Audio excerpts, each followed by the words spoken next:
तो मैं इस मजेदार और इस खतरनाक एपिसोड को यहीं पर स्टार्ट करूंगा। एपिसोड की शुरुआत में हमें दिखाया जाता है कि जेहो नाम का एक लड़का पार्क में बच्चों को खिलाने का काम करता है। सिंपल शब्दों में बोले तो जेहो नाम का लड़का बेबी सिटिंग करता है। वो बेबी सिटिंग करता है लेकिन उसको बहुत ज्यादा गुस्सा लगता है। उसको बच्चों से सख्त नफरत है। दोस्तों तुम लोग ये जरूर सोच रहे होगे कि जेहो जबकि बच्चों से नफरत करता है तो फिर वो बेबी सिटिंग क्यों कर रहा है। इस बारे में जेहो खुद बताता है कि बच्चों से नफरत करने के बाद भी आखिरकार वो बेबी सिटिंग की नौकरी क्यों कर रहा है। इस बारे में बताते हुए जेहो बताता है कि एक दिन वो अपने रूम में अपने अपार्टमेंट में अपनी आइटम अपनी माल यानी कि अपनी गर्लफ्रेंड के साथ प्रेम पिलाई कर रहा होता है। तभी उसकी बचपन की दोस्त हुई जेहो के अपार्टमेंट में आ जाती है। अपार्टमेंट में आने के बाद वो जेहो को प्रेम पिलाई करते हुए देख लेती है और जबकि हुई जेहो को प्रेम पिलाई करते हुए देख लेती है तो हुई जेहो को धमकी देते हुए जेहो को बोलती है, जेहो जो है मैं तुम्हारी मम्मी को बता दूंगी कि तुम पढ़ाई करने का छोड़ प्रेम पिलाई कर रहे हो। अगर मैं तुम्हारी मम्मी को ये बता दूंगी तो तुम्हारी मम्मी बहुत ज्यादा गुस्सा होगी। जब जेहो हुई से ये सब सुनता है जेहो का पूरा फट जाता है बिकॉज जेहो को अपनी मम्मी से बहुत ज्यादा डर लगता है जिस वजह से उसकी पूरी फट के चौबीस हो जाती है। इस वजह से जेहो हुई को बोलता है, हुई तुम बोलो, तुम जो बोलोगी मैं वो करूंगा लेकिन प्लीज प्लीज मेरी मॉम को ये सब मत बताओ। जब हुई जेहो से यह सब सुनते वो जेहो को बोलते, जेहो जेहो तुम सही बोल रहे हो ना, मैं जो बोलूंगी तुम वो करोगे ना, तुम सच बोल रहे हो ना। जेहो हुई से यह सब सुनने के बाद वो हुई को बोलता, हाँ बाबा हाँ मैं सच बोल रहा, तुम जो बोलोगे मैं वो करूंगा लेकिन सिर्फ और सिर्फ मेरी मॉम को ये सब मत बताना। जेहो हुई को ये सब बोलने के बाद वो फिर बोलता है कि उस दिन से मैं उसके लिए नौकर बन चुका हूँ, उस दिन से मैं नौकरों की तरह काम कर रहा हूँ हुई के लिए। मुझे बच्चे पसंद ना होने के बावजूद भी कुत्ते की तरह खट खट के काम कर रहा हूँ, बेबी सिटिंग कर रहा हूँ। बस उस दिन की गलती है, उस दिन अगर हुई ये सब ना देखी होती तो मैं आज कुत्तों की तरह काम नहीं कर रहा होता। जेहो अपने मन में ये सब बोल ही रहा होता है तभी दो बच्चों की लड़ाई होने लगती है। दो बच्चे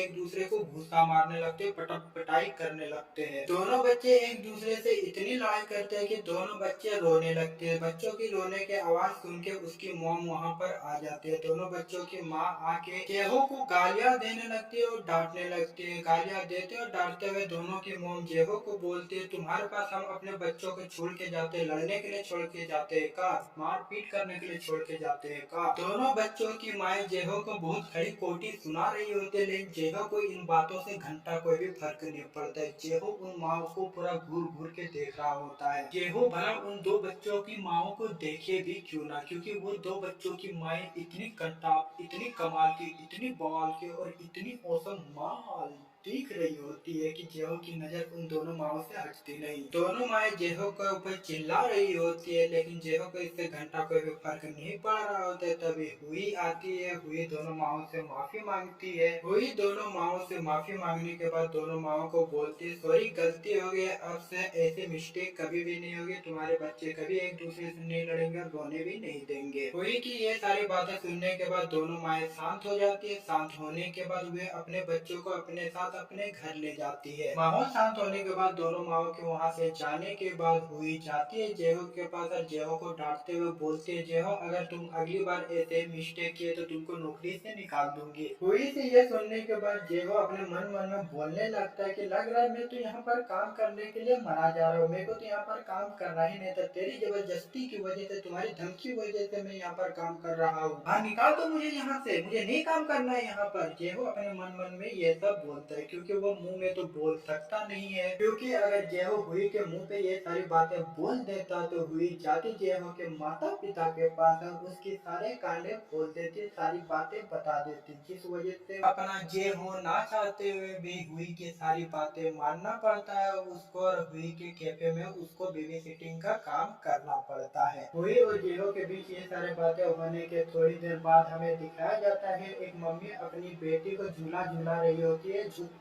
उस खूबसूरत मम्मी के झुककर झूला झुलाने की वजह से उस खूबसूरत मम्मी की चड्डी दिख रही होती है। उसकी चड्डी इतनी खतरनाक दिख रही होती है कि अपना जेहो उसको देख लेता है। जेहो जब इतनी खूबसूरत औरत के इतने खूबसूरत चड्डी देखता है जेहो से रहा नहीं जाता है और उसका केला मचलने लगता है। और दोस्तों इसी के साथ ये एपिसोड एंड होती है। तो